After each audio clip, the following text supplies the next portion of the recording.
Good morning, boys and girls. Hope you had a great weekend. This morning I'm going to read to you Little Red Riding Hood. Little Red Riding Hood is a fairy tale, so some of these stories aren't real, but they're fun stories. I wore my red shirt with my red hood to wear it to you, and I'm out in the woods, actually. You may recognize the big boulder behind me. I'm at school, out on the nature trail. Little Red Riding Hood was written by Mara Alperin and illustrated by Loretta Schauer. You remember the author, Mara Alperin, wrote the book, and the illustrator, Loretta Schauer, drew the pictures. Once there was a little girl who loved to wear red. She had red shirts and red skirts, red shoes, and a fabulous bright red cloak. Her name was Little Red Riding Hood, and a cloak is like something you wear over your clothes with a hood. Here is Little Red Riding Hood with her cloak.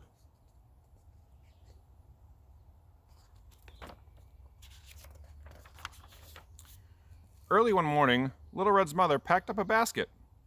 "I have a very special job for you," she told Little Red.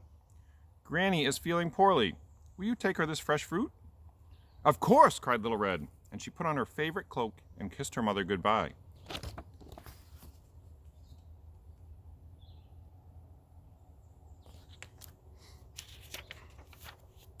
It was a bright sunny day, and Little Red skipped through the woods. How do you think she was feeling if she was skipping? Probably happy, right? "Good morning," she cried to the rabbits and the deer. "I'm bringing Granny a special surprise." But someone was peeping from behind a tree. You can see the deer and the rabbits, but what's behind the tree?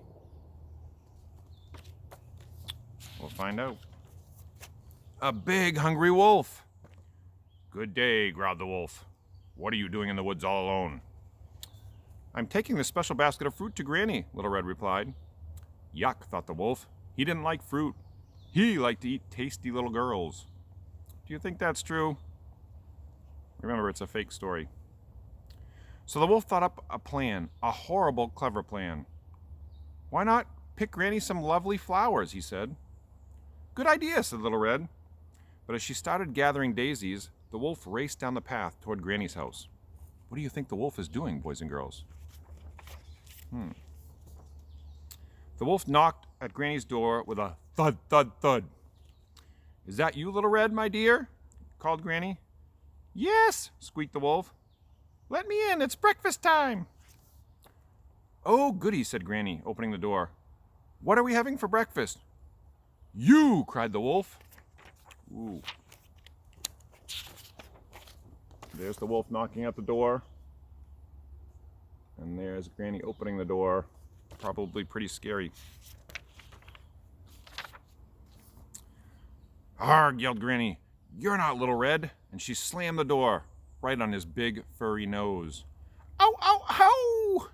howled the wolf. Quick as a flash, Granny ran out the back door and into the woods to find help. There's the wolf, crying because he got the door shut on his nose. And there's Granny going out the back door.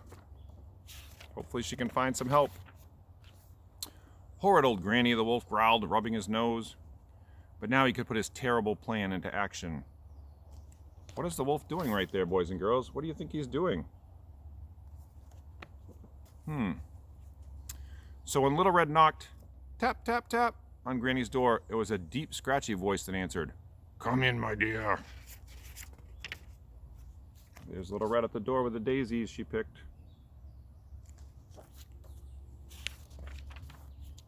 Little Red walked into Granny's bedroom and stopped in surprise. "Why, Granny," she said slowly, "what big ears you have." "The better to hear you with, my dear," croaked the wolf. There's Little Red entering the bedroom. And what has the wolf done? He dressed up like Granny. He's trying to trick Little Red. "And Granny," Little Red said carefully, "what big hairy arms you have." "The better to hug you with, my dear," growled the wolf. "But Granny," Little Red whispered, "what big teeth you have."